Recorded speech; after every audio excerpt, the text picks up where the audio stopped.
The year was 1791. Two ships, the and the, emerged from the vastness of the Pacific. They finally reached Botany Bay, a harbour on the eastern coast of a strange new land. This land, Australia, was to be their prison. On board were men and women torn from their homes in Ireland. These were no ordinary immigrants, but convicts cast out by the British Empire for their crimes. Among those watching the ships arrive was David Collins, the colony's judge-advocate. He described the convicts as a wretched assemblage. He saw their ragged clothes and their faces etched with despair. They had endured a grueling journey of many months, crammed together in squalid conditions. Mary Ann Parker, a young convict woman on the later route of the voyage, she described the stifling heat, the stench of vomit and excrement, and the constant fear of disease. Many did not survive the journey.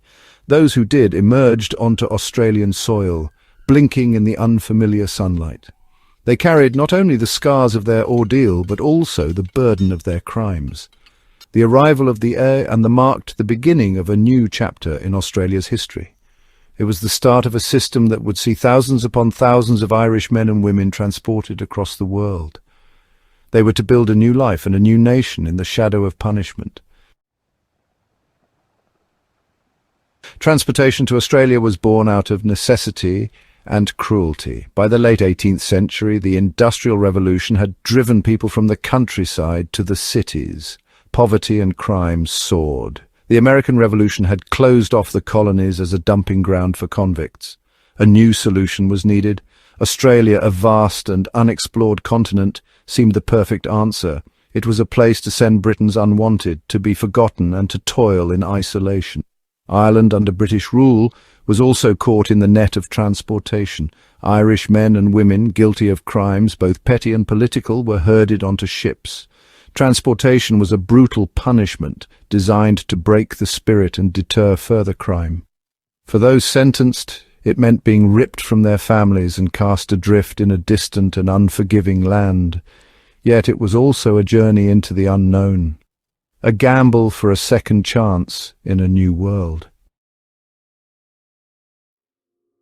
Who were these convicts sent to Australia's shores? Their crimes varied greatly. Some were petty thieves driven to desperation by famine trying to feed the family. A significant number were transported for political crimes. The late 18th century was a time of great upheaval in Ireland. The United Irishmen, inspired by the revolutions in America and France, rose up against British rule. The 1798 rebellion was brutally crushed. Its leaders were hanged, imprisoned, or transported. Australia became a prison for those who dared to dream of an independent Ireland. Men like Joseph Holt, a Wicklow farmer who led a rebel band, and James Megger, a printer and United Irishman, found themselves on the other side of the world. Their crime was not theft or violence, but their belief in a free Ireland. They were punished for daring to challenge the British Empire. The journey to Australia was a nightmare. Convicts were crammed into the holds of ships, often chained below decks for weeks on end. The air was thick with the stench of human waste and disease. Food was scarce and often rotten. Scurvy, dysentery, and typhoid fever were rife. Many souls did not survive the voyage. Their bodies were thrown overboard, their fate a grim reminder of the perilous nature of the journey. Those who did survive arrived in Australia weak, malnourished and traumatized. They had endured months of hell on earth, only to face a new set of horrors in a strange and unforgiving land. Life in the Australian penal colonies was harsh and unforgiving.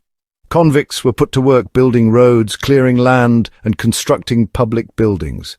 They laboured under the watchful eyes of soldiers and overseers, subject to brutal punishments for even the smallest infractions. Women convicts faced particular hardships.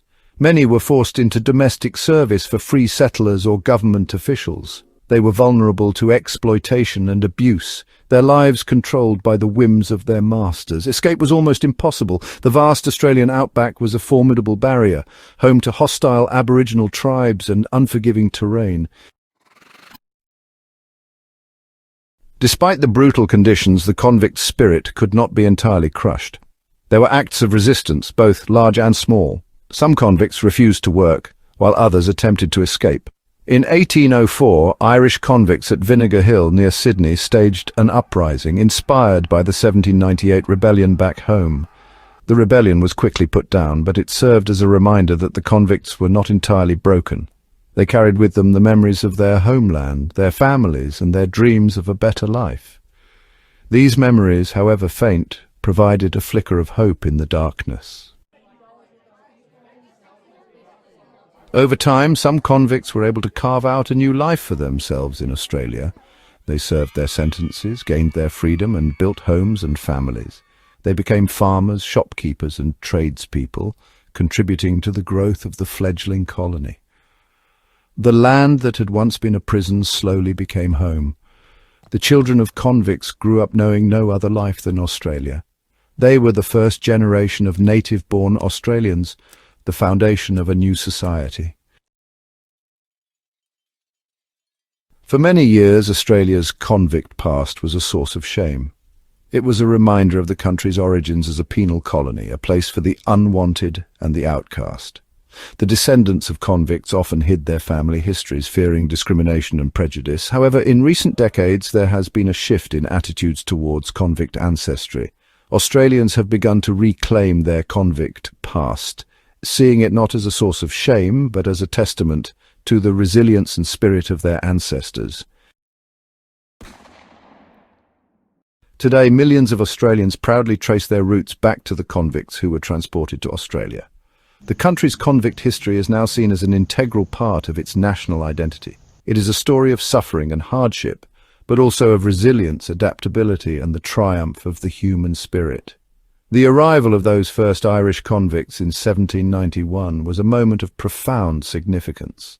It marked the beginning of a new chapter in Australia's history and the birth of a nation. The convicts, once considered the outcasts of British and Irish society, are now recognised as the founding fathers and mothers of modern Australia. Their legacy lives on in the faces and the stories of their descendants, a reminder that even in the darkest of times, hope can flourish.